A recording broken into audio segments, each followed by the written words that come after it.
할렐루야, 주님을 찬양합니다. 교회 회복 시리즈. 오늘 제목은 사명을 따라가라입니다. 2010년 1월 27일 새벽 거실의 소파에서 묵상하다가 잠깐 졸았는데 비몽사몽간에 사명을 따라가라 하는 내적 음성이 들려왔습니다. 그때는 그 음성이 나중에 일어날 일과 관계가 있을 것이라는 것을 알지 못했습니다. 2달 지난 후인 3월 21일 그날이 주일이었는데 오후에 한국에 있는 동생 목사에게서 전화가 왔습니다.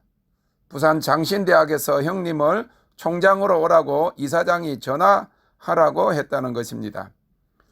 1988년부터 1997년까지 미국에 오기 전 선교지에서 사역하고 선교학을 공부한 목사로서는 부산에서 유일하다시피 하여 여러 신학교에서 선교를 강의하고 초교파적으로 여러 선교사역 단체들의 설립과 훈련을 도울 수 있었습니다. 그때 알게 된 분들과 같은 노예 소속 선배들과 동기들이 여럿 이사로 있었기에 마음만 먹으면 금이 환영할 좋은 기회가 주어진 것입니다.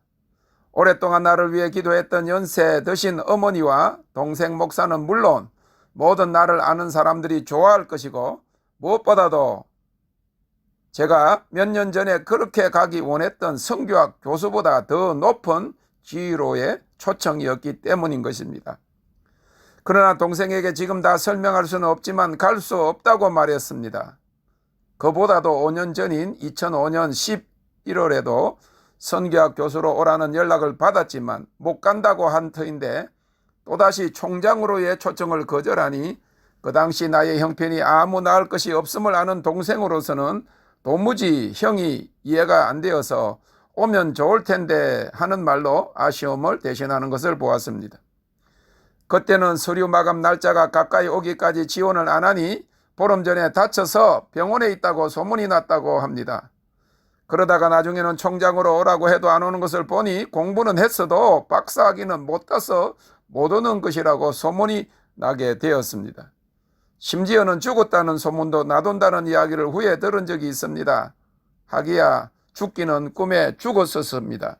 비록 자아의 죽음을 말하는 것이기는 하였지만은 1983년부터 선교지를 방문했다가 1985년부터 네팔과 인도에서 선교사역을 했고 한국에서도 초교파적으로 선교사역을 협력하고 늦은 나이인 만 42세에 미국에 와서 선교학 박사학위를 받을 때까지의 나의 목표는 선교학 교수가 되어서 선교훈련을 통해 선교사들을 양성하고 선교지에 파송하는 것이었습니다. 그것이 내 마음에 주신 하나님의 소원을 따라 가졌던 내 삶의 최종 목표요. 달려갈 길을 다 가도록 죽을 때까지 해야 할 내 사명인 줄 알았습니다. 그러나 정작 졸업을 하고 났을 때 하나님께서는 내가 그렇게 목표했던 길을 막으시고 그의 음성을 들려주시기 시작하셨습니다. 그것은 내가 믿으면 하나님의 영광을 보리라와 믿음 테스트였습니다. 그 음성에 순종하여 밤낮으로 하나님을 무작정 기다리다가 결국 무너져 내림을 통한 불세례와 하나님의 영광에 수개월간 휩싸이게 되었고 그 후부터 도무지 생각지 못했던 나의 삶의 궁극적인 사명과 방향들이 꿈과 환상과 하나님의 음성으로 수없이 반복적으로 보여지고 들려지게 되었습니다. 그처럼 현저하게 다른 목표와 방향에 대한 흔들리지 않는 확신을 가지게 된 후에야 그동안 막혔던 교수로 오라는 초청이 다시 오게 되었고 그러나 그때 이미 그 길은 더 이상 하나님이 정하신 나의 길이 아니라는 것을 알았기 때문에 거절하게 된 것입니다. 5년이 지난 시점에 꿈에도 생각지 못한 총장 제의가 온 것까지라도 나에게는 하나도 시험거리가 되지 않았습니다. 그것은 아직도 모든 형편이 하나님을 기다리고 있는 실정이었지만은 그것과는 차원조차가 다른 전혀 비교할 수 없는 시대적인 큰 약속들과 마지막 열방 추수를 위한 회복과 부흥의 비전들을 그동안 너무나도 사실적으로 수없이 보여주셨기 때문이었습니다. 그리고 그것들은 미래적인 것이면서도 이미 일어난 것처럼 여러 번 확정을 받은 것들이고 점진적으로 이미 그것의 실현이 가시화되어 가고 있음을 경험하고 있는 중이었습니다. 손바닥만한 구름이 이미 공중에 나타난 것입니다. 그것은 그러한 큰 비전 안에 포함된 작은 것들이 부분적으로 성취되고 있음을 통해서 얼마 못되어 전체적인 성취도 시작될 것임을 믿고 있었기 때문입니다. 그러한 삶의 목표에 대한 확고한 믿음과 궁극적 사명에 대한 확신이 있었기에, 그리고 장차 그것의 열매가 비교할 수 없을 정도로 큼을 알았기에 그러한 초청에도 갈 수 없다고 말할 수 있었던 것입니다. 그러면서도 그 제안을 받아들이지 못하는 인간적인 착잡한 마음과 당장 달라지지 않는 물질 문제에 대한 걱정은 여전하였기에 조금은 마음이 무거웠습니다. 그 밤에 미련이 남아서가 아니라 이미 안 간다고 말했지만 궁금함 때문에 인터넷에서 홈페이지를 찾아 과연 어떻게 대우하는지에 대해 살펴보았습니다. 평 교수 때와는 차원이 다른 보수와 판공비뿐만 아니라 방세계의 사택과 수천만 원 상당의 자가용까지 대우에 포함되어 있었습니다. 거기에다 명예까지 더하면 누구라도 길을 쓰고 탐낼 자리였습니다. 조금은 착잡한 마음을 아신 주님께서 나로 하여금 그 다음날 새벽 3시 30분에 일어나면서 내 영이 주를 찬양합니다 라고 외치게 하셨습니다. 상황과 관계없이, 내 생각과 마음과 관계없이 내 영이 주를 기뻐하고 찬양하도록 하신 것입니다. 그날 잘하고 있다는 증거를 주세요 라고 기도하였습니다. 그때 주신 증거입니다. 첫째, 한 달 전 사명을 따라가라 하는 음성을 주신 것을 기억나게 하셨습니다. 둘째로 성 어거스틴의 말을 보게 하셨습니다. 잘 사는 것보다 부르심을 따라 살라. 셋째로 새벽 기도에 마치고 걸어오는데 두 마리 몸집이 작고 순결한 비둘기, 피전이 아닌 도브가 내려온 것을 보여주셨습니다. 다시 기도했습니다. 돌로 떡을 만들어 먹지 않게 해주세요. 물질 시험을 이기게 해주세요. 총장으로 가면 내 가족의 물질이 해결되겠지만 하나님의 명령에 순종하여 더 많은 사람들에게 복을 나누어 줄 수 있게 해주세요. 떡으로만 말고 하나님이 주신 말씀과 약속을 따라 살게 해주세요. 성전 꼭대기에서 뛰어내리라는 시험을 이기게 해주세요. 남에게 보여주려는 시험을 이기게 해주세요. 사명을 따라가게 해주세요. 나만 아니라 아내도 총장 사모님이라는 소리를 들을 수 있게 되었는데, 처형을 비롯한 처가 식구들에게 그동안 아내를 고생시킨 미안함을 단번에 상쇄시킬 수 있었는데 라고 하는 생각조차도 사치로 생각되었습니다. 이미 그러한 마음의 소원을 넘었을 만큼 나만 아니라 아내조차도 하나님께서 주신 수많은 앞날의 사명과 약속에 대한 꿈과 환상, 그리고 들리는 음성에 포로가 되어 있었기에 가능한 일이었습니다. 초창기부터 집회에 참석하면서 나의 사명을 알고 있던 한 목사님이 그 이야기를 듣고는 조금 더 있으면 대통령으로 오라고 하겠다 하면서 왜 가시지, 신학교에서도 부흥을 일으킬 수 있지 않느냐 하는 아쉬움을 토로하였습니다. 오랫동안 같이 사역하던 미국 찬양사역자도 나를 붙들어 놓고 정말 하나님께 받은 것이 맞나, 돌아가는 것이 맞지 않냐 다시 한번 생각해 보라고 하였습니다. 수년이 지나도 별일도 일어나지 않고 여전히 고생하고 있는 모습이 안쓰러워서 한 말이었습니다. 이틀 후에 아내가 점심시간에 잠깐 도와주러 간 전에 일하던 이 세탁소에서 당한 수모를 전화로 알려왔습니다. 이미 일을 그만두었지만 주인 아줌마가 한국에 병치료차 가면서 좀 부탁을 해서 나갔더니 그 딸이 나와 소리를 질렀다는 것입니다. 그래서 그 당시 내가 재정적으로 하나도 도움이 안 되어서 아내가 일하러 나간 처지인데도 무슨 책임이나 질 듯이 당장 그만두고 집으로 오라고 말했습니다. 그러나 아내는 주인 아줌마의 부탁이 있었기 때문에 그 수모를 참고 저녁 시간까지 있다가 왔고 약속한 목요일까지 자존심을 접어두고 일을 나갔습니다. 그런 어려움을 겪고 있는 아내를 보면서도 아무 도움도 줄 수 없는 것이 그 당시 나의 처지였습니다. 그렇다고 다시 전화해서 총장으로 가겠다고 할 수도 없었습니다. 누구에게 이 사정을 말할까? 아무도 없습니다. 정말 이해하기 어렵습니다. 나 자신만 아니라 아내까지도 아직 나타나지 않은 약속의 포로가 된 것입니다. 그리고 그것은 우리 둘이 같이 목표를 향해 뛰어넘어야 할 허들 장애물이었습니다. 어렵다고 두 마음을 품으면 안 되는 것입니다. 사명을 향해 가는 길에 돌아보면 안 되는 것입니다. 그냥 순결한 마음을 그대로 간직해야 하는 것이었습니다. 그래서 이틀 전 정거를 구할 때 집단으로 공원에 모여있는 검은색도 섞인 몸짓 큰 비둘기가 아니라 몸짓이 작고 한 쌍이 다니는 주님이 비둘기처럼 순결하라 하신 좀처럼 보기 힘든 그 순결한 두 마리의 비둘기 같은 성령이라고 표현했던 그 비둘기를 도브를 보여주신 것입니다. 그러면서 나를 불쌍히 여겨주세요가 아니라 나를 귀하게 여겨주세요 라는 기도가 나왔습니다. 다윗처럼 하나님의 뜻을 다 행하는 자 되게 해주세요 라고 기도했습니다. 하나님이 불쌍히 보시면 지금의 수렁에서 구원해 주시고 도와주시지만 하나님이 귀하게 보시면 도와주실 뿐만 아니라 모든 것을 다 주실 것이다. 하나님의 마음에 합한 사람, 하나님이 귀하게 여기는 사람이 되는 것이 더 소중하기 때문인 것입니다. 많은 사람들이 하나님이 원하시는 양만큼 그 뜻을 다 행하고 있지 않습니다.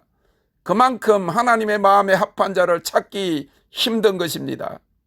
말로는 하나님을 사랑한다고 하면서도 사람들이 하나님의 뜻을 알지도 못하고 찾지도 않습니다.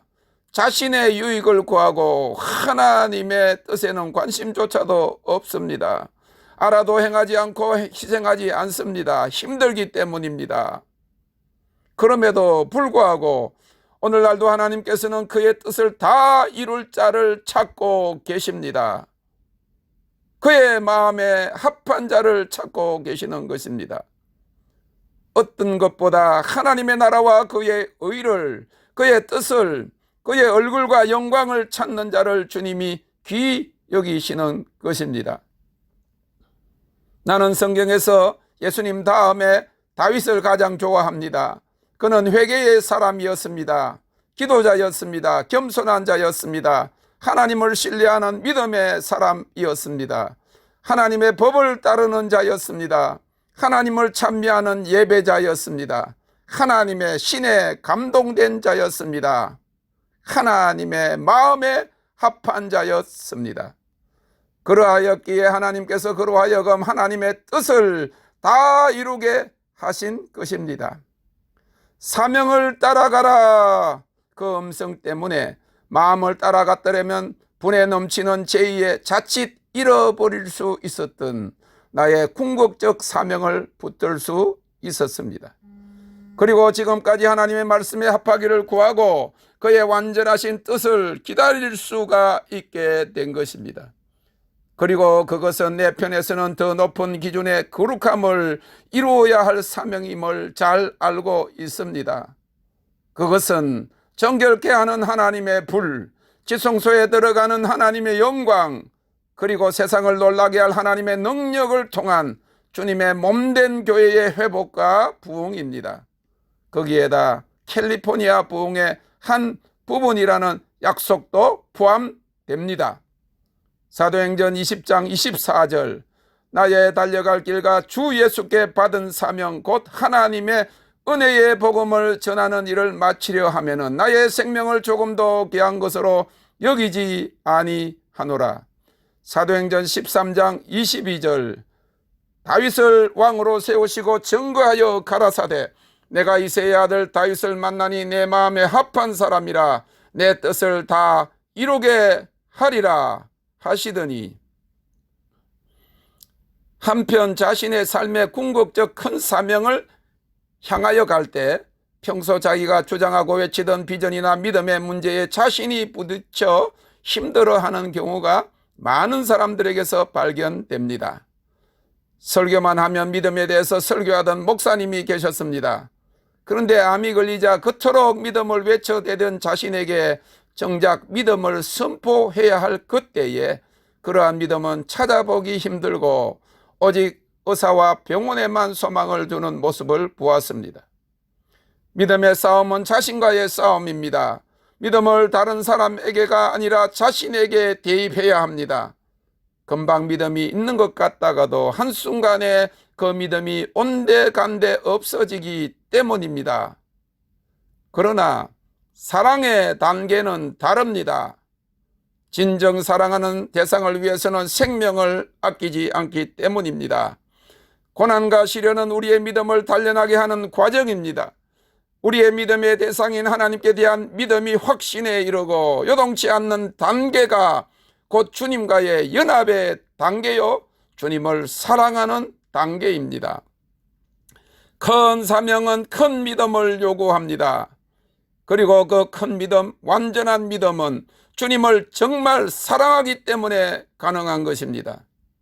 결론적으로 우리가 믿음으로 우리에게 주어진 궁극적인 사명, 얼티밋 콜링을 감당하는 것이 아니라 그 사명을 주신 하나님을 사랑하기 때문에 감당할 수 있는 것입니다. 그래서 위대한 믿음의 고백을 하였지만 결국 3번이나 자신을 부인한 베드로에게 주님은 더 이상 내가 나를 믿느냐 묻지 아니하시고 내가 나를 사랑하느냐라고 3번이나 물으신 후에 다시 내 양을 치라 하시며 사명을 주셨습니다.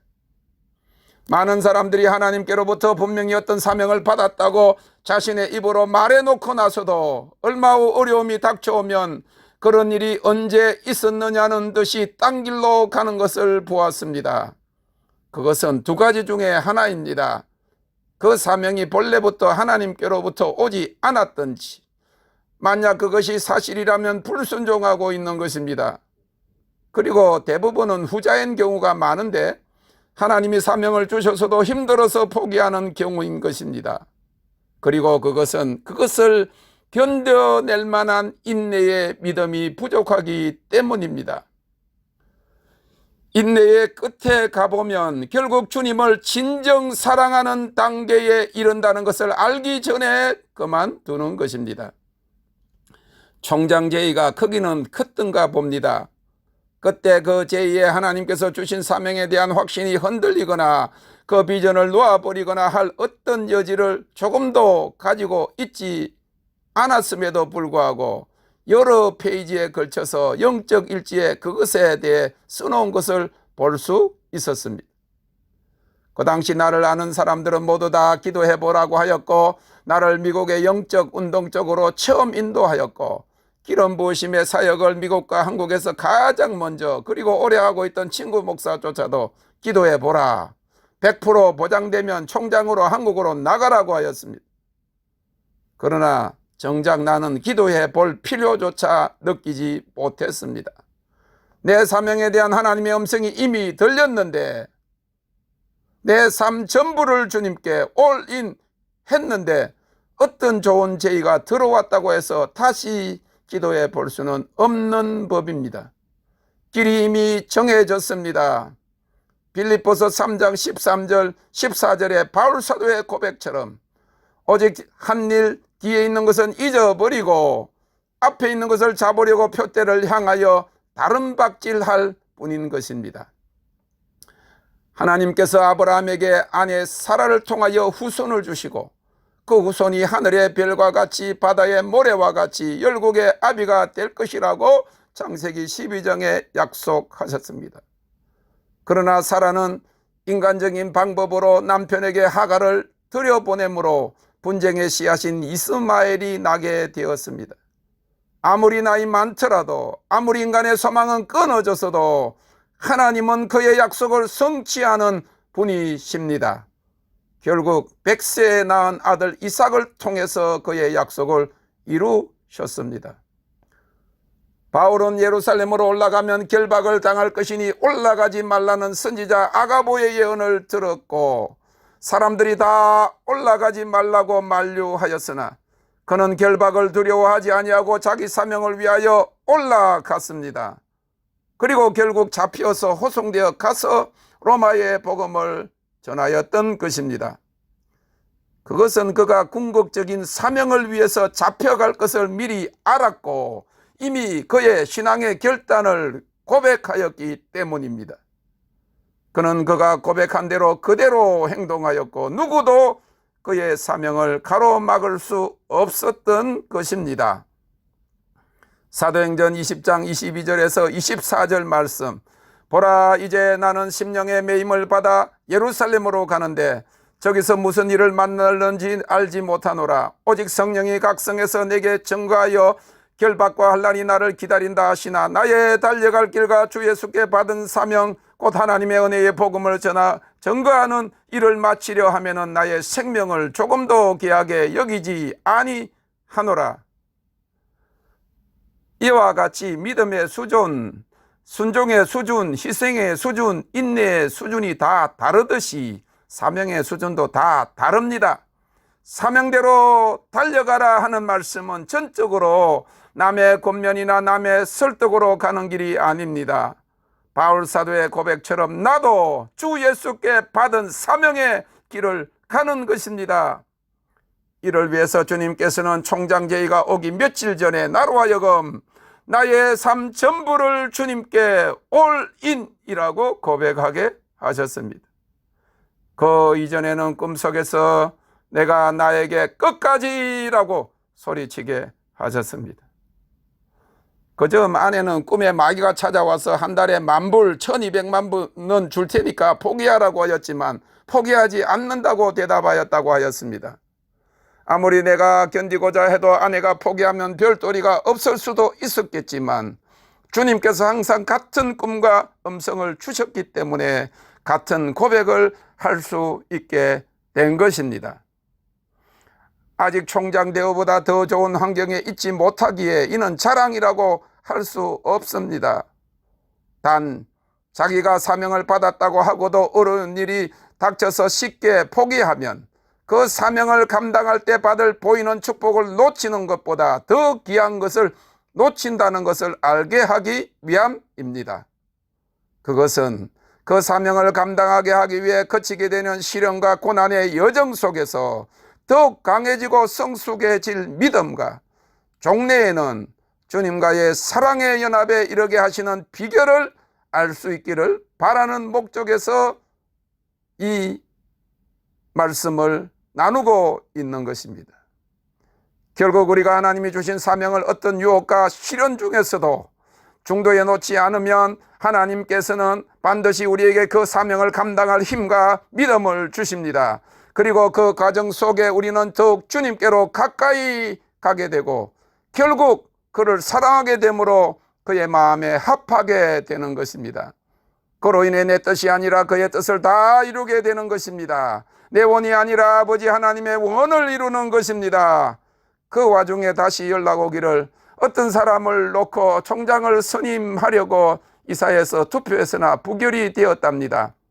그리고 나를 포함하여 또 한 사람이 물망에 올랐는데 2명 중에 내가 더 유리하답니다. 갈등은 없으나 힘들기는 합니다. 그것은 희생이 요구되기 때문입니다.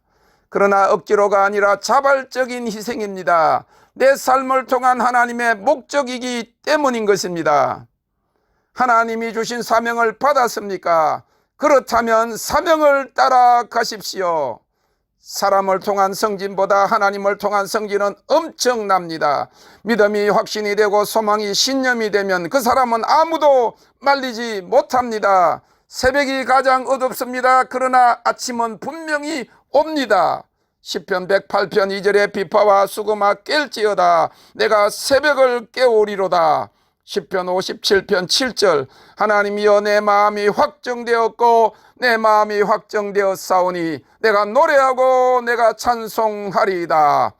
거대한 무리가 올 것이다.